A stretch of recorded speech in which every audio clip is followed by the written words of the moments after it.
Back to Nate the Hoof Guy. Today's video, we're going to be dealing with this defect right here. You can see where this mark is, but guess what? The problem is going to be up much higher once we get working on this. Let's get started. Now, I've talked about this before, where that mark in the sole is not going to necessarily point you to where that problem is with the corium. In fact, most of the time, it's not going to point to it at all. It's going to be much higher than that. That's due to the way these problems form inside that claw. What you have to understand when we're looking at hooves is that what we're seeing now actually happened many months earlier when that hoof was formed. We're going to get a couple different examples of that with this particular foot. Not only with this white line, but if you look over to that typical sole ulcer site, you're going to see a little bit of redness there as well. Now that redness, a lot of people would say, well, why don't you need to investigate that? Being able to determine when these things happen in that timeline can tell you whether or not we need to investigate it. Now here, I can see, it's pretty obvious. I knew ahead of time, but for you to see it now, you can see where that redness is in those outer layers. But up underneath that, it's perfectly clean hoof.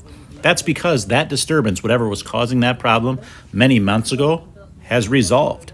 And what we're seeing now is just the aftermath of that. The same thing is true with this white line. The perforation in that white line that has allowed the bacteria to enter this actually started happening many months earlier. It's just now becoming a problem. Let's watch this back and fast forward. You can see how that mark moves up that sole.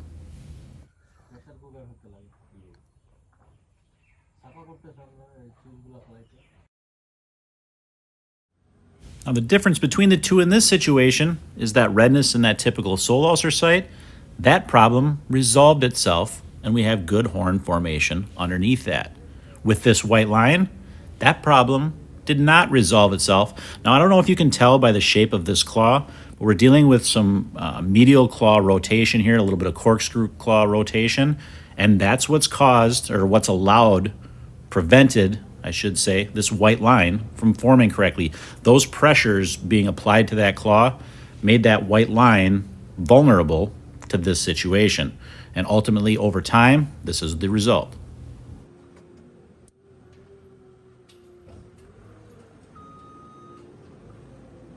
Now, the next obvious thing is if you can figure out what the problem is, how do we just prevent these from happening in the first place?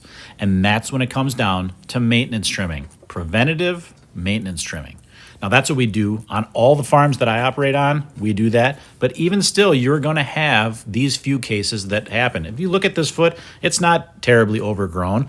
This corkscrew is not terribly out of hand, and yet there was enough pressure there to cause this perforation.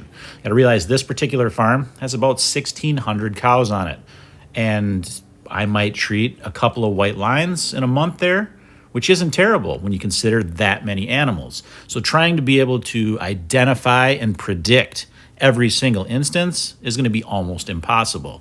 So what we can do, and the only thing we really can do, is try to keep up on that maintenance program to try to limit these as much as possible. As far as putting shoes on the cow's feet, in this case, those rubber blocks that I applied at the other claw, doing that on all the cows, on all their feet, all the time is, number one, cost prohibitive, but also number two, it just is not a reliable solution to this problem. You've seen in many of my videos, these blocks fall off over time. And if that were to happen on odd claws in odd situations, this cow would be terribly unbalanced and be walking would have one block on one claw, one block on another claw. That would not be a good situation. That being said, I am going to put a block on this other claw now to protect this one. Obviously, in this instance, we need to have a block on there. We're going to do our best to keep that block on so that we can get this to resolve itself. Zoomed in here, you can really see the disintegration in that white line.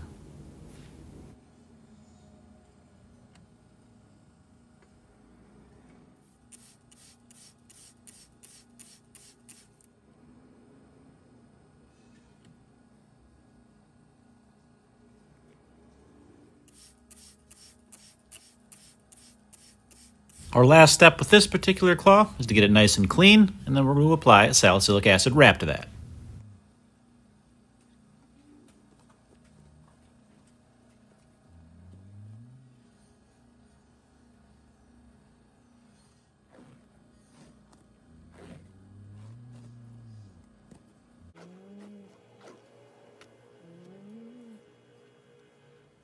And there you have it. As always, guys, thanks for watching, and we will see you all on the next one.